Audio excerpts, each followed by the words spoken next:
श्री शिवाय नमस्तुभ्यम। हर हर महादेव। छत्तीसगढ़ राज्य के भिलाई में गुरुजी पंडित प्रदीप मिश्रा जी के द्वारा 7 दिवसीय शिव महापुराण कथा 30 जुलाई से शुरू हो गई है, जो कि आप आस्था चैनल के माध्यम से टीवी पर 1 से 4 बजे तक देख सकते हैं। आज 1 अगस्त छत्तीसगढ़ की शिव महापुराण कथा में गुरुजी ने नए उपायों की जानकारी दी है। अगर किसी कारणवश आप कथा नहीं सुन पाए हैं तो पूरी कथा का रस तत्व आपको इस छोटी सी वीडियो से प्राप्त होने वाला है। तो बढ़ते हैं आज की कथा की जानकारी की ओर। पहली जानकारी में शिव महापुराण की पवित्र कथा कह रही है कि एक मन और दूसरा मंदिर, ये दोनों जितने निर्मल होंगे, जितने साफ होंगे, उतना ही महादेव की कृपा और करुणा हम पर होगी। मन भी साफ हो, मंदिर भी साफ हो। मंदिर साफ हो, पर अगर हम अपने मन को साफ ना कर पाए और फिर यह विचार करें कि शंकर की करुणा उदारता हम पर हो, यह कठिन है। इसीलिए मन का साफ होना भी जरूरी है, मंदिर का साफ होना भी जरूरी है। अब बढ़ते हैं दूसरी जानकारी की ओर। जितना बेटे को मान देते हो उतना बेटी को मान दो। बेटे और बेटी में भेद ना समझो। जितने अच्छे स्कूल कॉलेज में बेटे को पढ़ा रहे हो, उतने ही अच्छे स्कूल कॉलेज में बेटी को पढ़ाइए। अब बढ़ते हैं तीसरी जानकारी की ओर। मन को साफ करने का तरीका है भगवान का मंत्र जाप, भगवान का भजन। जितना ज्यादा भगवान का मंत्र जाप भजन करोगे, उतना ज्यादा ये मन शुद्ध होता जाएगा। अब बढ़ते हैं चौथी जानकारी की ओर, जो गुरुजी ने एक प्रश्न के माध्यम से हमें दी है। प्रश्न ये है कि शिव महापुराण की कथा में महिलाएं ही सबसे ज्यादा क्यों आती हैं। तब गुरुजी ने कहा कि एक पुरुष जब मंदिर जाता है तो वह अपने व्यापार के लिए, अपने जीवन के लिए मांगता है, पर महिलाएं अपने लिए कुछ नहीं मांगती, हमेशा अपने परिवार की खुशी ही मांगती हैं। गुरुजी कहते हैं कि विष्णु महापुराण में लिखा है, गौ माता और सती नारी जब तक पृथ्वी पर हैं, तब तक पृथ्वी पर अकाल नहीं पड़ सकता। अब बढ़ते हैं पांचवी जानकारी की ओर। आज कथा में गुरुजी ने विदुषा का प्रसंग सुनाया और बताया कि विदुषा ने शिवजी को प्रसन्न करने के लिए अरहर की पत्तियां चढ़ाई थी। अरहर की पत्तियों से शिवजी का श्रृंगार किया था। शिवजी प्रसन्न हो गए थे। गुरुजी कहते हैं, अगर आपके पास चढ़ाने के लिए बेलपत्र नहीं है, आक का पुष्प नहीं है, धतूरा नहीं है, कनेर का पुष्प नहीं है, जल नहीं है, अगर कुछ भी नहीं है, तो शिव महापुराण कहती है कि मंदिर जाते हुए रास्ते में कोई भी पौधा मिल जाए तो उसकी पत्ती तोड़कर भी अगर शंकर को चढ़ाओगे तो भोले बाबा प्रसन्न हो जाएंगे। जो भी हम मन से शिव को देते हैं, शिव उसे स्वीकार करते हैं।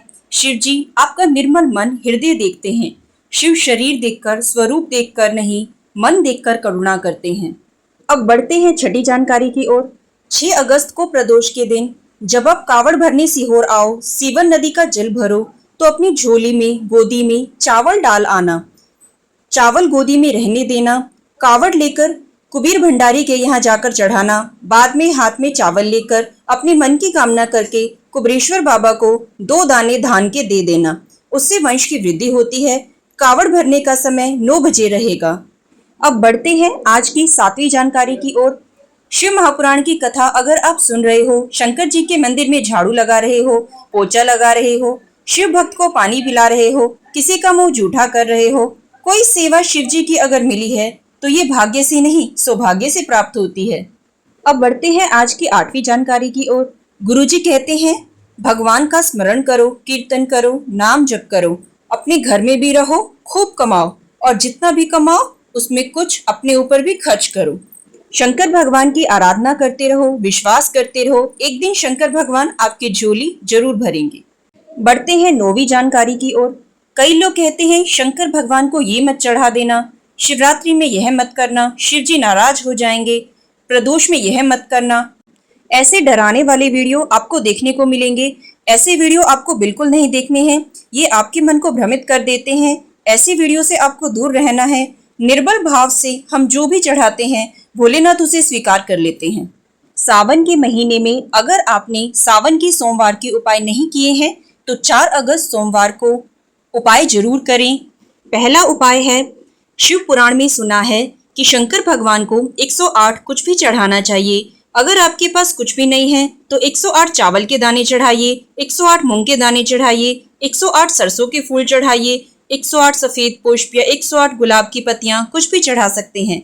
स्कंद पुराण में लिखा है कि शंकर भगवान को सावन के महीने में जब हम 108 कुछ भी अर्पित करते हैं तो शंकर उसको लाख और करोड़ों गुना कर पूरे वर्ष में हमें प्रदान करते हैं। दूसरा उपाय है, सावन के महीने के जितने सोमवार रहें, प्रत्येक सोमवार को शंकर जी के ऊपर जल चढ़ाएं। भले ही 1 लोटा जल है, उसको रोक रोक कर 3 बार जल चढ़ाएं। जैसे शिव मंदिर में 3 ताली का नियम है, वैसे ही 2 लोटा जल अगर 3 बार रुककर चढ़ाया जाता है तो ब्रह्मा, विष्णु और महेश उस जल को स्वीकार करके आपके घर के भंडार भर देंगे। तीसरा उपाय है, कोई प्रॉपर्टी है, कोई जमीन है, किसी ने कब्जा कर लिया, तुम्हारे नाम नहीं हो पाई या पैसा उसमें अटक गया, तो सावन के जितने सोमवार आते हैं उसमें रविवार, सोमवार, मंगलवार, प्रथम दिवस को मतलब रविवार को कनीर का 1 पुष्प और 1 बेलपत्र चढ़ाना है। सोमवार को कनीर का 5 पुष्प और 1 बेलपत्र चढ़ाना है। मंगलवार को कनीर के 3 पुष्प और 1 बेलपत्र चढ़ाना है। प्रत्येक सावन के सोमवार से पहले रविवार, सोमवार, मंगलवार, ये 3 वार का क्रम अगर प्रत्येक सोमवार के पहले और बाद में कर लिया तो उस व्यक्ति को आपको प्रॉपर्टी देनी ही पड़ेगी। चौथा उपाय है, कोई कोर्ट का केस चल रहा हो, कोई फाइल प्रशासनिक अधिकारियों के पास फंस गई हो, तो 1 कनीर का पीला फूल, 5 दुर्वा, 5 बेल पत्र शिवजी के मंदिर जाकर शिवलिंग को समर्पित करके 2 लोटा जल चढ़ा दीजिए। 6 महीने या 7 महीने में निर्णय आप ही के पक्ष में आएगा। अगर आपको वीडियो अच्छी लगी हो तो वीडियो को लाइक करें और सब्सक्राइब करना ना भूलें। श्री शिवाय नमस्तुभ्यम।